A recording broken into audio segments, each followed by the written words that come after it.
I know that the time of year is changing because we're starting to go to the store to get our summer basics. There's some things that we just need to have in our house for our family to be ready for the summer. We've got to have a little bit more ice cream in the freezer, some sunscreen ready to go for when we go outside. We have to check everyone's flip-flops to make sure they still fit and that the rocks don't come up through the bottom where they've been worn out the year before. And we've got to do a couple other things. We've got to be ready for fireflies, ready to ride a few roller coasters, and we are definitely going to spend some time in the ocean somewhere. We don't go to sunbathe, we go to play in the water and get wet and have a good time that way. As my daughter likes to say, if you're just going to lay down, you can do that anywhere. You're wasting your vacation if that's what you want to do. And so those are things that are just summer basics for us. We revisit these things every summer about this time of year, and there's something good about taking time to revisit things. There's something that is powerful in remembering and going back to those things, about making sure you have the basics in hand. And so for the summer, for us, as a church, we're going to be looking at basics too. We're going to have some summer basics of our faith, and we're going to start over the next couple of weeks by spending some time looking at what the basics are about who God is. We say we follow God, we worship God, we make decisions based on who God is. It would probably be really good if we actually knew who He was. It would probably be really good if we actually reflected who He truly is and who we truly believe Him to be. And so that's what we're going to do. And we're going to start this week right at the very beginning. And in fact, the verse starts that way. Genesis chapter 1, verse 1. If you get a Bible and open it up, once you get past the table of contents, it should be the first thing you come to. It says, "In the beginning, God created the heavens and the earth." This is the God who we're called to worship. You know, there are many gods in the universe that you could worship. Even in Scripture, there's gods named like Baal, who God often runs up against in the Old Testament, or Caesar, who God often runs up against in the New Testament. One was a stone image that people in the area would worship and give their lives to. The other was a king sitting on a throne of an empire who believed that his great power and his military might gave him divinity. And then you've got some that are more popular today, like Zeus or Thor, these ones that we've kind of brought back from the past and have tricked out a little bit for our entertainment, or Maui from Moana, and now you're welcome, you're singing the song along too. And even beyond the other faiths that exist today, we just have a lot of gods even in this moment. Even in the United States, even in your city, maybe even in your family, there are other gods being worshipped right now besides the God of Genesis 1:1. Some of them are pretty common, and some of them might be particular to certain people. But here's what the truth is. Your God is whoever or whatever you place your trust in. It is whoever or whatever guides your life and dictates things like who you are and where you're going and what you're going to do and what your life is about. It's the one that you trust, the one that guides your life, whoever that might be. And so some common ones right now are money and the economy and how much you have in the bank. That's what you trust. That's what guides your life. To be honest, there's a lot of us who politics and government is what is our God. And we just believe if we just vote for the right person or get the right law passed or this or that happens in a government setting, then that's what will guide our life. That's what we're putting our trust in. For other people, it's our career. Maybe it's your family or your kids. It could be an addiction that you have. It could be anything that you place your trust in that guides your life. And so what you need to know about the God that we worship is, how is our God different from all of these other gods? And is our God really worthy of the worship that we claim is His? And so we're going to talk about that over the next couple of weeks. But when it comes to basics in the Church of the Nazarene, we have this thing called the Articles of Faith, where we've tried to condense in as few words as possible what our faith really is. What are the things that we believe, not just because we say them and write them down and they mean something to us, but because of what they represent to us. And so the very first one, Article 1, talks about who God is. It says, we believe in one eternally existent, infinite God, sovereign creator and sustainer of the universe, that he only is God, holy in nature, attributes, and purpose. And there's some kind of big words in there that would probably be good to break down so you understand a little bit more. So God is eternal and infinite. In other words, there is no time and no place where God is not. He is everywhere all the time.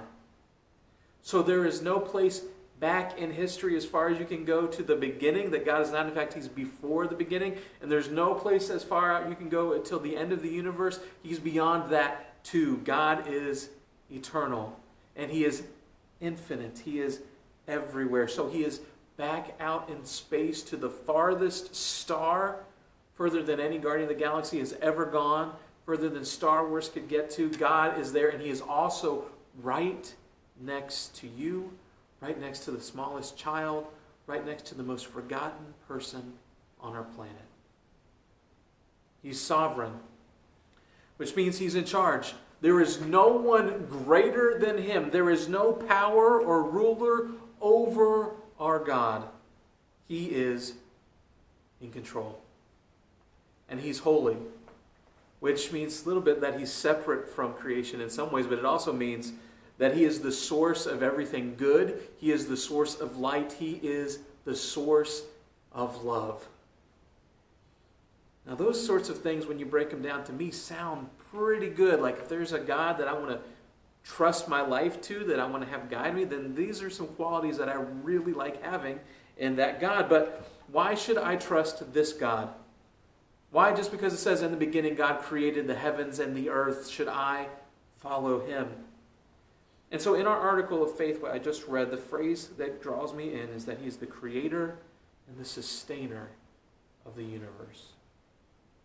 I love to travel. I like to go and see new places and go to see people I haven't seen and sites I haven't seen and experience things that I've never been around. And so I've made it through most of the United States so far in my life, and I've seen some things that just make you go, wow, that are intimidating, like the Grand Canyon. I've seen things that make you go, wow, and just kind of blow your mind sometimes, like some of our bigger cities and the buildings that have been made and the energy that's in those places. Nothing quite blew me away like when I went to Carlsbad Caverns once when I was a younger kid. I'd go there, and you get there, and it's like a cathedral from the greatest architect in the world was built underground just by water and erosion and natural forces. And it is stunning and beautiful and enormous. And then if you get there in the evening, you can go up to the mouth of the cavern. And as the sun is setting, 300,000 plus bats will fly out over your head and spread out into the desert to catch their meal for the night. And it is an awesome, awe-inspiring moment. And between those two things and other things I've seen, I feel like I've seen a lot. And at the same time, I'm like, I haven't even scratched the surface of what there is to see in my own state, in my own country, in the world. And you could see a lot more than I have, and still you would be able to say the same thing. There is so much more to see of God's creative power and majesty and imagination than you have even scratched the surface of. The writer Isaiah talks about this in Isaiah 40. God is speaking. He says, "To whom will you compare me? Who is my equal?" asks the Holy One. "Look up to the heavens. Who created all the stars? He brings them out like an army, one after another, calling each by its name. And because of his great power and incomparable strength, not a single one is missing." I feel like this needs a little perspective for us to really grasp what Isaiah is saying. I think we need a perspective to get even what Genesis 1 says, that in the beginning God created the heavens and the earth, because this is a lot bigger than building something with your Legos, as much as those are fun and awesome to play with. You see, if you're measuring out the universe, you don't get to use things like inches or centimeters or meters or miles. You have to use this thing called a light year to even begin to get what the distance is. And I don't even think we can grasp how far that is, because you know what one light year is? It's how far light travels for 365 days straight, which is 5.88 trillion miles. I don't have a way to comprehend what that distance is, but that is what we have to use to measure the universe. And guess what? The universe is so big that even our galaxy, which is just one of billions of galaxies, we just have one subdivision in the neighborhood, just our galaxy is 100,000 light years across. So if you were going in a straight line from one side to the other, at the speed of light, it would take you 100,000 years to get there. I don't think we get how big God's creation is. If you were just to take our galaxy, which again is one of all kinds of other galaxies in the universe, and just count the stars just in our galaxy, not all these other ones, just ours, you would count a star per second, and it would take you 2,500 years to get to the end.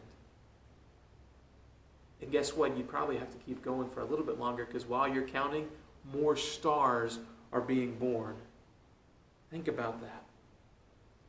Or just think about what it would be like if our solar system, so that's sun, moon, planets that we count, I'll even include Pluto in that, just our solar system, which is kind of like, like our apartment building in the subdivision or whatever you want to call it, okay? So just take that. If it was a quarter, just about the size of my circle there, real small, just the size of a quarter.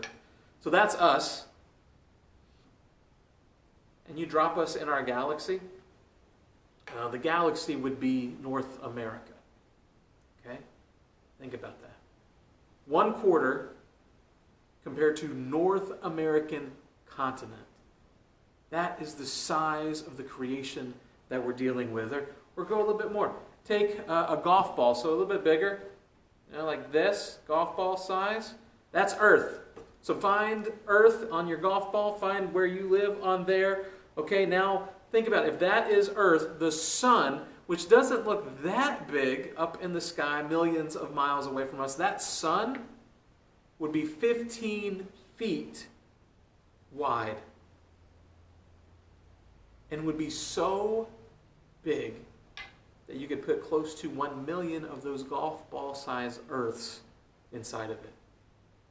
Could you imagine 1 million Earths all together? That's how big the sun is. And the thing about the sun is, our sun isn't that spectacular or special.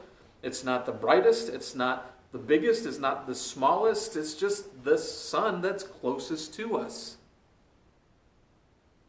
If you were to take the biggest sun that we know of, the biggest star out there in space that we know of, and hold up that golf ball to it and say, this is the golf ball, how big would that sun be? That sun would be the size of Mount Everest.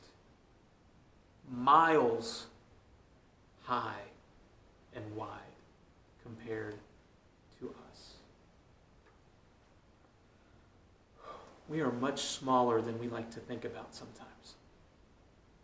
We are much smaller. We are kind of off, hidden on the side. We are not the center of the universe, are we? And it would be easy to feel small and feel insignificant when all these things are true. But that's not how the God who created us works. You see, we are small, but God makes us significant. God didn't create us because he needs just something to worship him. He's got all of creation. The stars right now that he knows by name are singing to him. You can get on radio frequencies and hear them in a symphony towards him. You may think that God is so big that he's dealing with things on this cosmic scale. Why would he ever look down to the small, insignificant specks that are us? But you forget who God is. He is eternal. He is infinite. He is holy. He is the sovereign creator and sustainer of the universe. And so maybe a better way to say that is God is love. The kind of love that cannot be contained within yourself. Kind of love that has to be shared and given away. And so if you keep reading in Genesis, you get to Genesis chapter 1 towards the end. It talks about him making humans on the 6th day. And then in chapter 2, it says, let's put the microscope up to that part of the story and get in a little bit more detail. And then when you read that part of the story, you realize that God created humanity with an intentionality that goes beyond what he did for the rest of creation.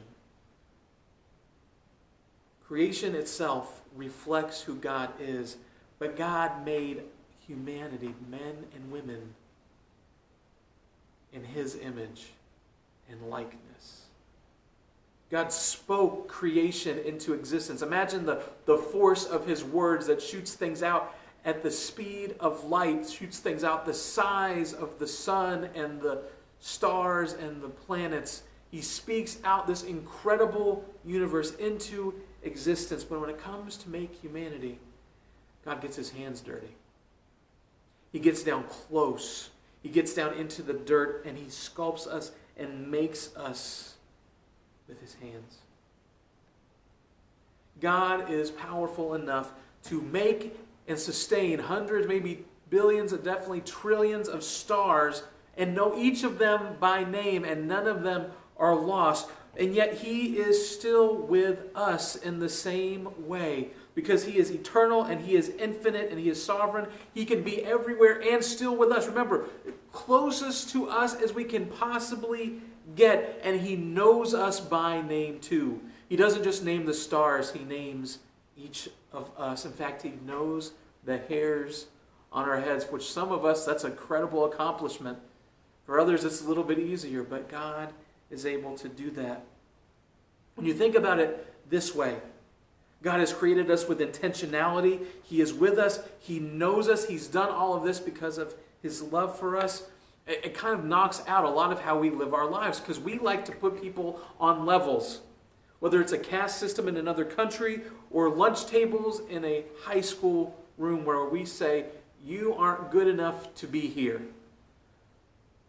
Where we put enemies on either side of an issue and claim the other side isn't worthy of being respected, of being loved, of being listened to, or whatever it is. If God is really who he says he is, what we've talked about today, if he is true, and if he is real, and if he has really created each of us with an intentionality and loves each of us and is with each of us, that falls apart because God's love has compelled him to create the person you hate the most. To create the person you feel is the least worthy, the least valuable. He has created because he needs to you as well. Which means that everything he has created, everyone he has created, is worth something, is valuable, is not insignificant, but full of significance. The creator and sustainer of the universe has created you and sustains you, and that makes you incredibly valuable. After God created the heavens and the earth, after he spoke light into existence, after he formed humanity, he looked at the universe and he said, it is good. He looked at us and he said, this is very good. And then he also had this other thought when you think about it. Everything in the universe, as incredible as it is, it was missing something. It was missing you. The universe needed your gifts, your beauty, your uniqueness, your presence. God longed to love you and be loved by you. And so he made sure that you showed up at just the right time, in just the right place to do just that. When you know that this is God, different than the other gods that you can have, this is the God that we worship. This is the one that we learn about not just who he is, it helps us to know who we are. Because God, if this is who he really is, and if he really knows us by name, he's also given us another name. This is the name each of us carry. We are beloved. And it's not based on our past, where we have things that have happened to us or we've done that we feel ashamed of. It's not because we're guilty of something. It's not because there's a failure that disqualifies us or a success that makes us feel like we don't need him. All of those things do not define who we are. We're not defined by our skills, our job, what our family looks like, how good our Instagram pictures are. We're not defined by what we can do or have done. We are simply defined by the God who is the creator and sustainer of the universe, who is holy, who loves us so much that he would create a universe and then create us to be in it so that we can know his love and be known by him. So what do you do with that? If this really is the infinite, eternal, holy, sovereign creator and sustainer of all the universe, and if he is really the one whose creation shows that he has incomprehensible power, that there is unmatched grace and glory in him, and yet he is still with you, and you seem so small compared to everything else, and that he is still for you, and that he still loves you. And this is who we worship. This is the basic belief of who God is. And if that's true, then he is worthy of trusting our lives to. He is worthy of letting him guide us. And so the last thing I just want to ask you before we break is this. Do you trust him? Do you let him guide your life? Is he not just a God, but is he your God today? Lord, today I pray that you would remind us again, not just that we are small compared to you, but that you still love us and you give us incredible worth because you are actively involved in our lives. The God of all creation desires to know and be known by us, by me, and by those who are listening. So help us to know not just that you know us by name and you know everything about us, but that you also give us the name beloved. And it's not qualified by anything we've done, but it is just simply out of who you are and who you've proven yourself to be. And Lord, may we be reminded that if there's anything that we are facing, that you are for us and you are on our side, and what could we be going through that you, the creator and sustainer, the sovereign of all the universe, cannot handle. So Lord, I pray that if there are those of us who need to have you become our God again, may we do it. If there's some of us who, for the first time, are ready to turn to you, the one who loves us with love in return and gratefulness in our hearts, may we do that now. May we confess the ways that we've turned against you, that we've wounded your heart, that we've chosen our own path instead of following the one that you have said is good. May we believe that you not only made this creation, but like we're going to learn in a little bit, you have sent your Son to make sure that there could be nothing in the way of us getting close to you. And that his sacrifice sets us free. May we accept that today and walk in that freedom like never before. Help us to know who you are. Not who we hope you to be, but who you truly and really are. In these next days, you can even start right now. We pray all these things in your name. Amen.